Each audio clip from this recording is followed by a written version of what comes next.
Ito pa rin, isa pa rin to sa sinasabi ko sa inyo patungkol doon sa mga fake news vlogger.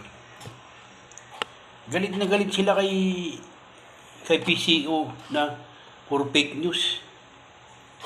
Pero sila pagka nagano sila ng fake news, ganun din. Kaya huwag kayo magagalit kung kayo nga para lamang sa views at saka sa mga subscriber Gumagamit kayo ng fake news. Ano yung mga fake news nyo? Sabihin nyo, nagkaisa na, lumabas na yung mga sundalo. Asan? Ako bilang pro Duterte. Siyempre nag-aantay ako. Pinapanood ko yung video mo, asan na? May ebidensya ka ba? Pero naghahanap kami ng ebidensya. Wala ka naman may pakita. Gusto mo lang matapos yung views mo, yung video mo. Kasi nung alingan niya, huwag kang gagawa ng ganun for the sake of magkaroon ka lang ng views. Ha? Huwag kang gagawa ng ganun. Wala kang legacy may iiwan pagka nagpalit na ng administration.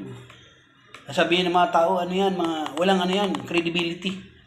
Ako, hindi naman lahat ng mga vlogger ay walang credibility para sa akin. Yung iba ay talagang sila, saludo ko diyan, talagang tumatayo sila para lamang sa katotohanan.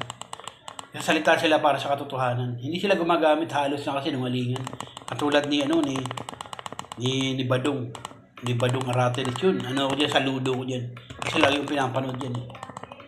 Sino pa? Si Ben Barubal yan. Tatawa talaga ako diyan. Subscriber ako niyan. Follower pa ako niyan. Yan yung mga tao na meron silang legacy na may iwan sa mga tao na hindi na silang sisinungan for the sake lang. Ha? Kaya sabi nila ng katotohanan, na-analyze nila, pinapaliwanag nila sa tao, hindi sila gumagamit ng kasinungalingan. Kaya kayo, gusto nyo dumami, manatili ang inyong channel na pinapanood ng mga tao. Maging totoo kayo, huwag kang gagamit ng clickbaiting, kasinungalingan yan. At hindi kayo pagpapalayan ng Diyos pag kayo gumamit kayo ng mga kasinungalingan for the sake of views.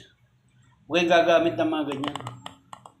May mga ilan lang dito na nung una, tama yung kanilang pinagsimulan, pero later on, naging na rin Naging sinungaling na rin Kaya napagtatawag sa sa kongreso huwag kayo kung talagang mga fake news kayo.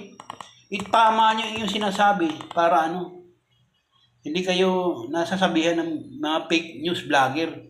Galit na galit kayo sa mainstream media, pero kayo talaga naman, fake news din kayo Sila galit kayo dahil sa kinakat nila yung mga video. Kayo din Magamit kayo ng mga clickbaiting na title na hindi naman talaga na inyo may pakita yung katibayan. Ako siyempre, pro Duterte.